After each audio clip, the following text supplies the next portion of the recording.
چکے ہیں وہ کیسے مہر کو لے آئے گا یا کیسے کلیم ہوگا؟ جی صحیح ہے، لیکن میں بتانا چاہ رہا ہوں ہم لوگ کیا مانتے آ رہے ہیں معاشرے میں کہ قرآن میں لکھا ہے هو الاول والآخر، اللہ جو ہے اول بھی ہے اور آخر بھی ہے.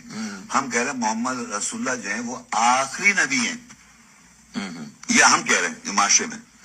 تو قرآن نے تو نہیں کہا کہ وہ آخری نبی ہیں. آپ بھی نہیں مان رہے؟ آخری نبی نہیں مان رہا، بالکل نہیں مان رہا میں.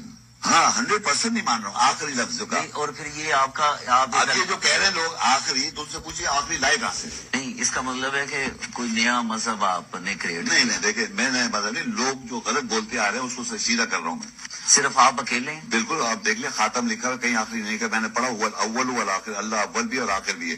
تو محمد رسول اللہ کے نام پہ آخر نہیں ہے.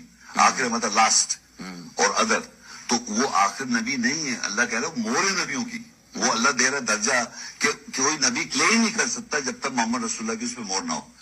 تو وہ ایک درجہ دے رہے ہیں، آپ اس کو نبی بنا رہے ہیں یا آخر بنا رہے ہیں، یہ آپ کر رہے ہیں، یہ اللہ نہیں کہہ رہا کسی آیت میں بھی. لیکن یہ جو اسلام ہے، اسلام کا جو کانسیپٹ ہے اسے آپ نگیٹ کر گئے. ہاں یہ جو مروجہ ایک کانسیپٹ ہے، اچھا، آیت کا نہیں، قرآن کا نہیں. اگر آیت کہیں گے تو مجھے آیت بتائیے، کوئی بھی اسکالر کسی کا، میں یہاں ہوں آپ کے پاس، کبھی بھی اپنی زندگی میں یہ بتا دے کہ محمد رسول اللہ آخری نبی ہے.